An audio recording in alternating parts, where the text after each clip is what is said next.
Upper below. American Sprayer Limited manufactured and sold 1,000 sprayers during the year ended 31st March 2014. So manufacture मतलब produce. So they produced and sold 1,000 sprayer. Birthday में बाबा का spray मारते ना, हाँ वैसा। तो 1,000 unit produce किया है और सोल्ड कर रहा है। तो number unit produce 1,000 sprayer, that's sprayer for product का नाम है। 1,000 यूनिट सोल्ड, तो सोल्ड एंड प्रोड्यूस दोनों सेम है। ये 31 मार्च 2013 का data. The summarized account for are set at below. We got the manufacturing account, trading account and profit loss account for the year ended 31st March 2013 तक का data है, that is present year का। We got cost of material. अब cost of material मतलब raw material consume। Actually raw material consume अपने format में है। पहला डायरेक्ट मटेरियल मतलब opening stock raw material, purchase raw material, carriage मतलब रिटर्न लेस, कैरेज और फिर लेस क्लोजिंग स्टॉक। ऐसा कुछ डायरेक्ट रेडीमेड दे दिया। Cost of material, cost of material 5 जो हेड है स्टार्टिंग का, उसका डायरेक्ट अमाउंट है raw material consume for 80,000। We got direct wages. Manufacturing cost, manufacturing cost का मतलब फैक्ट्री ओवरहेड्स।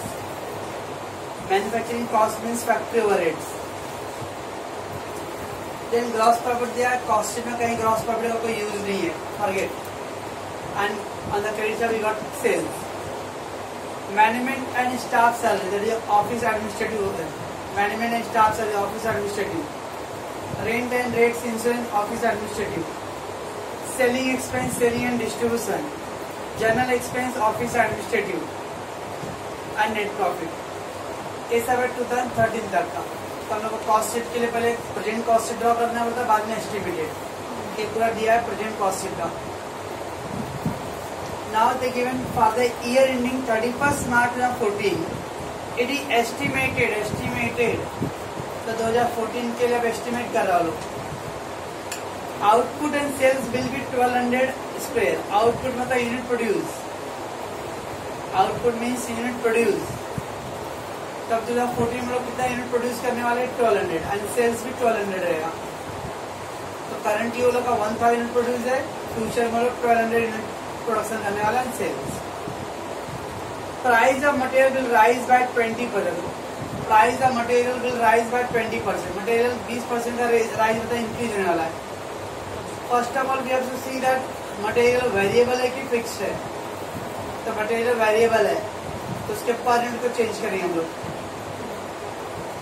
तो price of material will rise by 20% on the previous year level. Previous year level मतलब last year का जो rate था उससे 20% बढ़ जाएगा।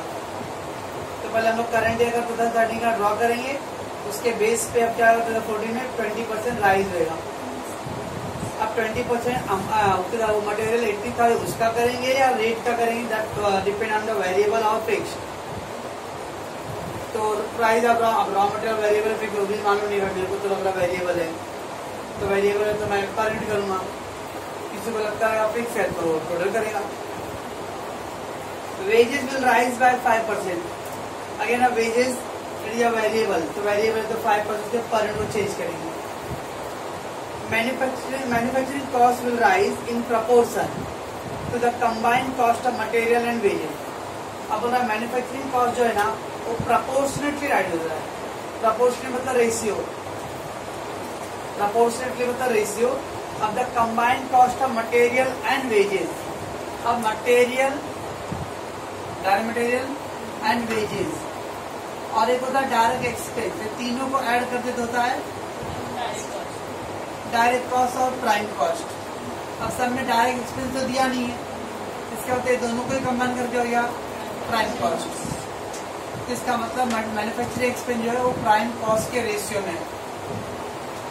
Manufacturing cost will rise in the proportion, या परसेंटेज तो नहीं दिया लेकिन बोल दिया मैन्युफैक्चरिंग कॉस्ट जो है ना आपका वो combined cost of material wages. Material और वेजेस का कंबाइंड। तो मटेरियल वेजेस से एग्जांपल मटेरियल है 1 लाख, वेजेस है 2 लाख और डायरेक्ट एक्सपेंस 50,000। टोटल कितना आ गया 3,50,000। अगर ऑल 3 आइटम रखता था ओके ना, उधर क्या बोले only combine of material wage है, तो मटेरियल वेज का कंबाइन कितना आएगा 3 लाख। अगर ऑल 3 आइटम होता तो सब में direct material, direct wage, direct expense, तो हम लोग 3.5 लाख नहीं लेते थे, because they only given the combined cost of material and wages. तो मटेरियल और वेजेस का खाली 3 लाख हो रहा है, तो 3 लाख के बेस पे आएगा। पर लकली अभी यहाँ पे सब में डायरेक्ट एक्सपेंस नहीं है, तो डायरेक्ट एक्सपेंस नहीं है, तो दोनों को ही क्या बोलते हैं हम लोग प्राइम कॉस्ट। तो हम लोग फिर प्राइम कॉस्ट से करते हैं। आप प्राइम कॉस्ट बोलो या ये दोनों का कंबाइन बोलो, तो they given the direct material wages का कंबाइन, यानी ये दोनों को कंबाइन करके कितना अमाउंट हो। मैं इसको प्राइम कॉस्ट दोनों क्यों बोल रहा हूँ, बिकॉज इसमें डायरेक्ट एक्सपेंस नहीं है। When there is no direct expenses, तो that 2 item is called prime cost. अब क्या आएगा इसके थ्रू, पहला लास्ट है ऐसा लिखना, यहाँ लिखने का प्राइम कॉस्ट, यहाँ लिखने मैन्युफैक्चरिंग। अब प्राइम कॉस्ट 3 लाख का, तो मैन्युफैक्चरिंग एग्जाम्पल ले लेते हैं ना 50,000। 3 लाख के 50,000 मैन्युफैक्चरिंग है। इस साल सपोज दैट 4.5 लाख का प्राइम कॉस्ट है, तो फिर कितना रहेगा। So you have to cross multiply. जब भी proportionately बोले जाता हो, you have to do the cross multiply. Last year का 3 लाख का प्राइम कॉस्ट है, मैन्युफैक्चरिंग 50,000 था। इस साल अगर 4.5 लाख का प्राइम कॉस्ट है, तो मैन्युफैक्चरिंग हाउ मच।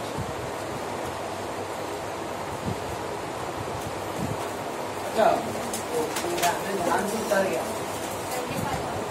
नहीं, मैं क्या कह रहा हूँ 25,000 मैं करता हूँ 4.5 लाख पूरे 50,000 भागे 3 लाख, चलो मेरा 75,000 आ रहा है। रंडी जी रुक के निकाले था, अभी काम आएगा ना हफ्ते के बाद, अभी खराब हो गया तो चलिए। Other expenses will remain unaffected by the rise in the output. Other expenses will remain unaffected by the rise in the output. बाकी जो एक्सपेंसिव हो रहा है अनअफेक्टेड, मतलब उसको कोई फर्क नहीं पड़ रहा है, आउटपुट इंक्रीज करो या कुछ भी करो।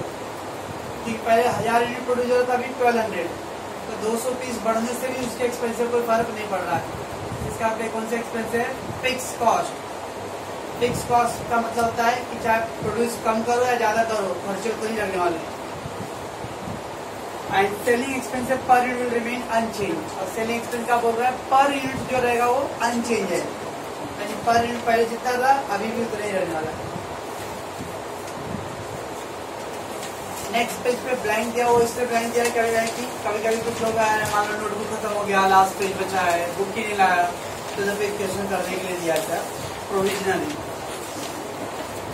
Prepare the cost sheet for the year ending 31 March 2013 and prepare the estimated cost sheet. So in the price at which the sprayer should be sold so as to make a profit of 10% of the selling price. तो हम लोग को बोला है normal cost sheet draw करो, बाद में फिर हम लोग को एस्टिमेटेड कॉस्ट शीट ड्रॉ करना है। So in the price at which the sprayer should be sold, कौन से प्राइस पे स्प्रे आपका सोल्ड होने वाला है, and has to show a profit of 10% on the selling price. और लोग एस्टिमेटेड में प्रॉफिट कितना कर रहे हैं लोग, 10% ऑफ द सेलिंग प्राइस वगैरह वगैरह है। Sprayer limited cost sheet for the year given, unit produce and unit sold first, ऊपर दिया हुआ है यूनिट प्रोड्यूस एंड सोल्ड, 1 था यूनिट मैन्युफैक्चर एंड सोल्ड, तो इसके अंदर प्रोड्यूस एंड सोल्ड दोनों इक्वल है। When the manufacturing unit produce and unit sold same, it with opening stock closing stock nil, जितना बनाया तो उतना पूरा बेच दिया, ना तो पहले का है ना तो कुछ बचा है। When there is a manufacture unit produced और unit sold equal होता है, इसका मतलब opening stock and closing stock का फिनिश गुड्स नील रहेगा। इस समय देखो कहीं पे भी ओपनिंग स्टॉक का finish goods and closing stock finish goods नहीं है, बिकॉज जो प्रोड्यूस हुआ था उतना पूरा का पूरा सोल्ड हो रहा है। यूनिट प्रोड्यूस 1000 और यूनिट सोल्ड भी 1000 है, तो पता लिखना है unit produce and sold and total amount of per unit. पहला होता है डायरेक्ट डायरेक्ट कॉस्ट में फर्स्ट आता है direct material.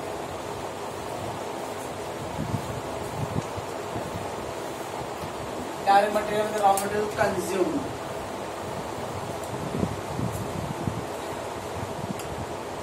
Raw material consume.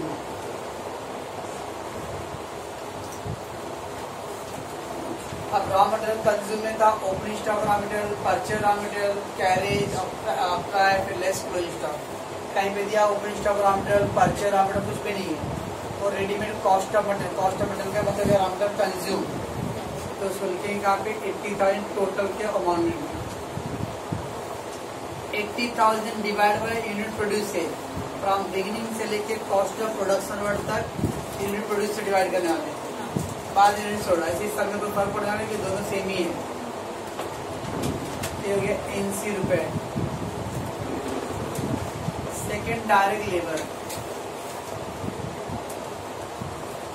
और डायरेक्ट वेजेस। तो डायरेक्ट वेजेस का अमाउंट दिया है 1,20,000, फिर ये 120। डायरेक्ट एक्सपेंस हमें नहीं है तो फॉरगेट दैट। ये दोनों मिला के हो गया प्राइम कॉस्ट 2 लाख, ये 200। आफ्टर प्राइम कॉस्ट के बाद होता है इनडायरेक्ट कॉस्ट। प्राइम कॉस्ट के बाद होता है इनडायरेक्ट कॉस्ट। तो पहला होता है factory overheads, add factory overheads.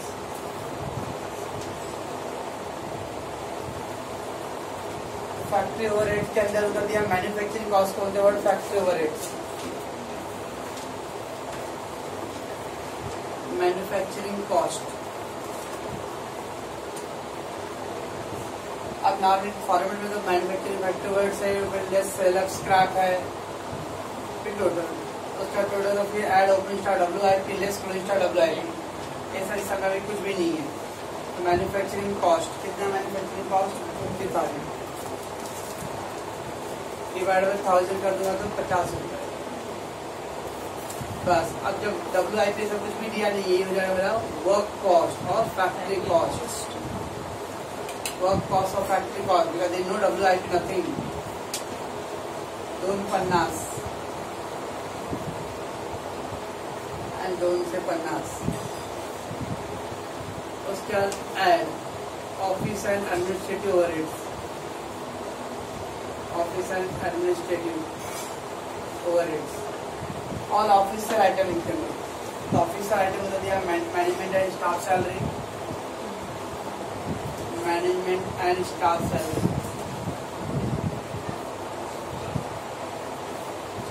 60,000। और आइटम भी है rent rate insurance, rent rate insurance पकड़ 10,000। और एक आइटम है general expense 20,000,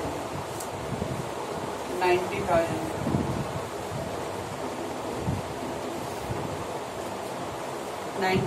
divide two 90 rupees. इसको बोलते हम लोग कॉस्ट ऑफ प्रोडक्शन, इसको बोलते हम लोग cost of production. 3,40,000, 340।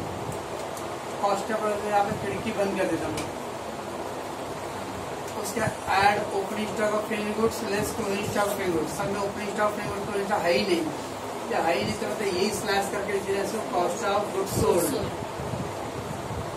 Cost of goods sold. Opening stock finished goods का क्लोजिंग स्टॉक फिनिश्ड नहीं है, तो ये आंसर मेरा कॉस्ट ऑफ गुड्स सोल्ड में आ जाएगा। खिड़की बंद करने पर यहाँ पे तो मतलब नहीं फिनिश लेगा, ये दोनों सेम ही है। तो cost of production add opening stock finished goods less closing stock, they no opening closing stock. बस add selling and distribution overheads, selling and distribution overheads. Selling and distribution overhead में क्या दिया है, सेलिंग एक्सपेंस दिया हुआ है, selling expense. और कुछ है नहीं, और एक ही आइटम तो 30,000 का, 30 रुपए। कॉस्ट ऑफ सेल और total cost 370 after cost of sale का मतलब एड प्रॉफिट होता है फिर सेल्स। समटाइम प्रॉफिट दिया रहेगा, समटाइम सेल्स। सेल्स दिया देखो 4 लाख कॉर्नर में राइट साइड में।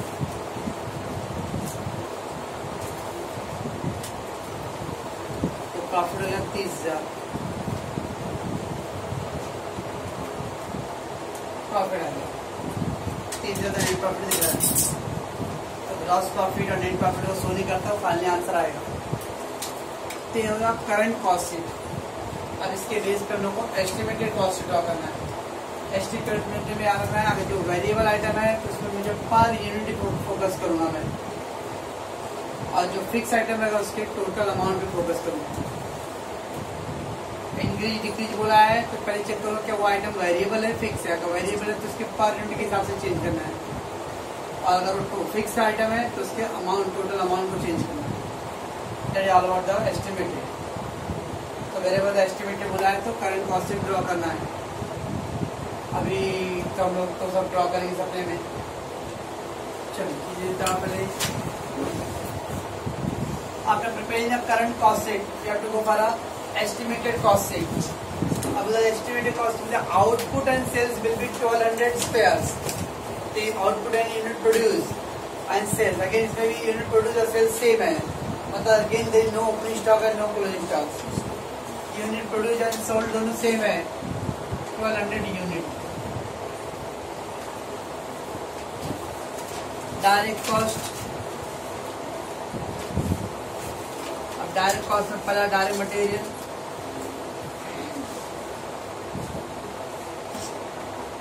That is raw material consumed. अब raw material consumed कुछ दिया raw material के बारे में किया। Point number B, price of material will rise by 20% on the previous year levels. अब price of material rise by 20%, 20% बढ़ रहा है। अब अपने को चेक करना है कि मटेरियल पर है, क्योंकि अभी 80,000 को चेंज करूँ कि 80 को चेंज करूँ, डिपेंडिंग ऑन द वेरिएबल और फिक्स का पॉइंट पे। जब तक कुछ बोला नहीं रहता है तो ये ऑफिस एडमिनिस्ट्रेटिव को छोड़ के रेस्ट ऑफ ऑल वेरिएबल है। Unless otherwise specifically mention all will be variable except the office administrative. अगर कुछ बोला रहेगा कि मैन्युफैक्चरिंग फिक्स है तो हम लोग करेंगे, नहीं बोला रहेगा तो खाली ऑफिस एडमिनिस्ट्रेटिव फिक्स होता है, बाकी सब वेरिएबल है। तो बाकी सब वेरिएबल्स उसके पर यूनिट को चेंज करना है, खाली फिक्स वाले में खाली अमाउंट को चेंज करना है। तो अभी तक 80 रुपीज दिया था, 80 रुपीज दिया और 20% राइज हो रहा था, क्या करो 120% निकाल दो। 20% राइज 120%, 30% राइज 130%, 10% राइज 110%, ये हो गया 96 रुपीज रेट। कुछ लोगों सर 20% नहीं कर सकते ना, तो आएगा 16 रुपए। ये 20% इंक्रीज हुआ तो 80 और 16 रुपए और बढ़ गया तो 96। 20% इंक्रीज हुआ तो 80 का 20% बढ़ गया, मतलब 16 रुपए बढ़ रहा है इंक्रीज, तो 80 प्लस 16 तो 96 होगा। इससे अच्छा डायरेक्टली 20% राइज 120% करो, 10% राइज 110%, 10% फॉल 90%। अब 96 हो गया तो 96 इंटू 1200, अभी 96 इंटू 1200 1,44,000।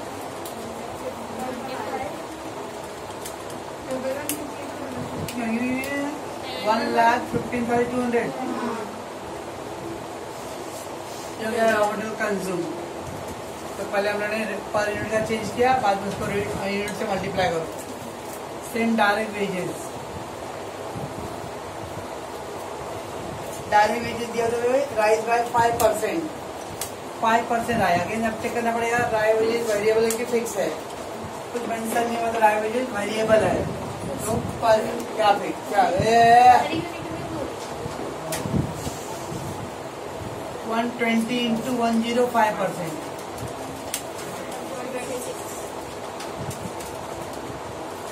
Into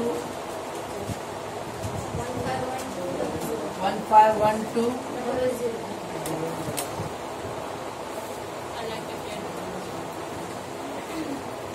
P9 cost 2,66,400. तो ये चार्ज पड़ा 222.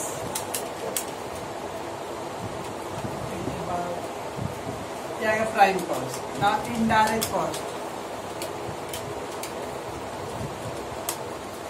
अब इनडायरेक्ट कॉस्ट क्या बोल रहा है, उसमें क्या था, मैन्युफैक्चरिंग कॉस्ट था. क्या होता दिया point number D, manufacturing cost will rise, और बढ़ तो रहा है बट प्रोपोर्शनेटली, रेशियो वाइज. किसके ratio wise, combined cost of material and wages, यानी मटेरियल और वेजेस के हिसाब से मैन्युफैक्चरिंग कॉस्ट उस रेशियो में जाएगा, इंक्रीज होगा. तो कैसे होगा, and factory overheads.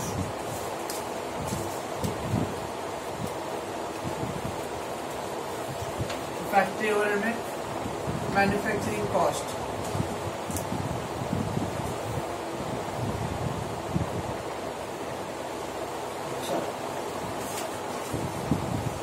Now we have to go for a working note. Manufacturing cost.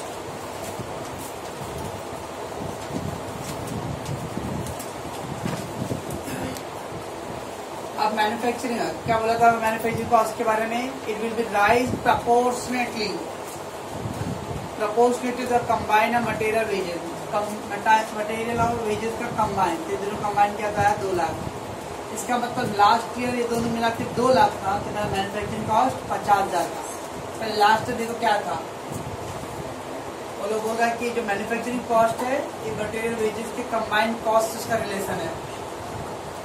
इसका मतलब मटेरियल और वेजेस दोनों मिला के लास्ट ईयर 2 लाख था, तो ये कितना था, 50. तो लास्ट ईयर का 2 लाख पे 50,000, तो इस साल दोनों कितना है, 256,400. तो उसके हिसाब से कितना आएगा, दैट्स ऑल. लास्ट ईयर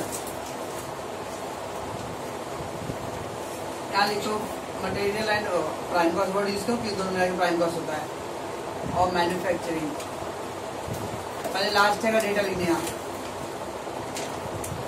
तो लास्ट ईयर दोनों मिला के कितना था, 2 लाख. तो मैन्युफैक्चरिंग कॉस्ट कितना था, 50,000. तो 2 लाख पे 50,000. अभी इस साल कितना है दोनों का टोटल कंबाइंड, 266 करंट ईयर में और फ्यूचर ईयर में.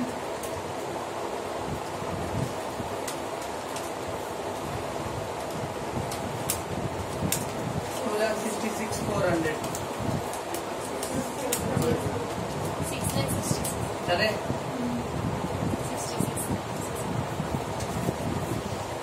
कितना अमाउंट आएगा, समथिंग द मैन्युफैक्चरिंग कॉस्ट जब proportionately to the combined cost of material wages, material और वेजेस ये दोनों मिला के एक्चुअली इसका प्राइम कॉस्ट हो गया है. अगर डायरेक्ट एक्सपेंस दिया तो डायरेक्ट नहीं लेते, क्योंकि उन्होंने खाली बोला combined of material and wages.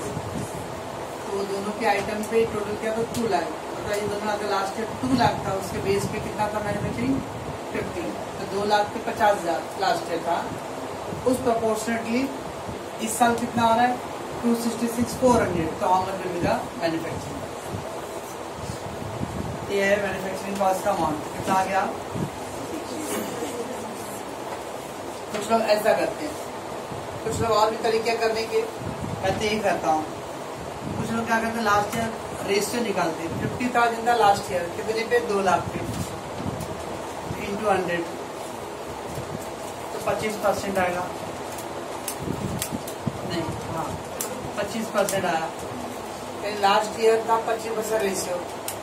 इस साल अब इसका 25% कर दो, 266,400 का 25%. तो या तो फिर लास्ट ईयर का पहले परसेंटेज निकालो और फिर सॉल्व करो, या फिर डायरेक्ट क्रॉस मल्टीप्लाई करो, व्हाटएवर. तो वेरिएबल जब बोला रहेगा मैन्युफैक्चर प्रोपोर्शनेटली, तो क्रॉस मल्टीप्लाई भी कर सकते हैं. तो लास्ट ईयर इतने अमाउंट पे इतना, तो इस साल के अमाउंट पे कितना. और पहले लास्ट ईयर का डेटा लेके क्या करो, पहले परसेंटेज निकालो इसका. 50,000 था 2 लाख पे, तो 2 लाख 50,000 अपॉन 2 लाख इंटू 100, तो कितना आ गया, 25%. तो लास्ट ईयर का रेट 25%, इस साल इसका 25%.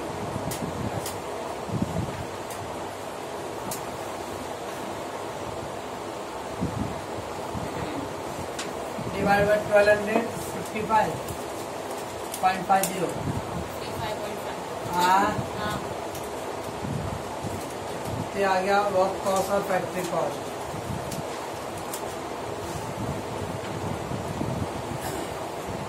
हंड्रेड 1231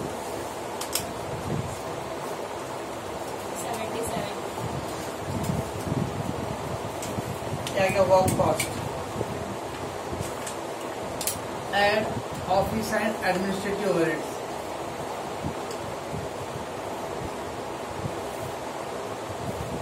अब ऑफिस एडमिनिस्ट्रेटिव के बारे में क्या है, तो वर्डिंग क्या दिया देखो। अब बच्चा क्या मेरे पास वर्क कॉस्ट तक हो गया है, क्या ये ऑफिस का बच गया है और एक सेलिंग बच गया है, ये दो आइटम बचा है। सेलिंग के बारे में पॉइंट नंबर एफ में दिया है, selling expense per unit will remain unchanged. Per unit selling expense का पर यूनिट क्या रहेगा, अनचेंज। अनचेंज मतलब सेम रहेगा। इस साल भी 30 लेंगे सेलिंग वाले का, तो सेलिंग का तो दिया है। तो पॉइंट नंबर ई क्या है, other expenses will remain unaffected by the rise in output. Other expenses बचा क्या, ये ऑफिस एडमिनिस्ट्रेटिव ही बच गया है, तो ये आइटम अनअफेक्टेड है। तो कितना टोटल, अब इसके अंदर डिटेल दिया हुआ है। जिसमें मैं सब डिटेल दिया है क्या, मैनेजमेंट स्टाफ के बारे में, इंश्योरेंस या नहीं, खाली बोला है कि अदर एक्सपेंसेस अनअफेक्टेड है। Unless they given the brief detail description regarding, तब हम लोग भी क्या करेंगे 60,000 इसका अलग से लिखेंगे, 10,000 ऐसा नहीं बोला, खाली अदर एक्सपेंसेस अनअफेक्टेड है। तो we will not consider the individual item, we will take the aggregate. 90,000 रुपए ओवरऑल सेम रहेगा।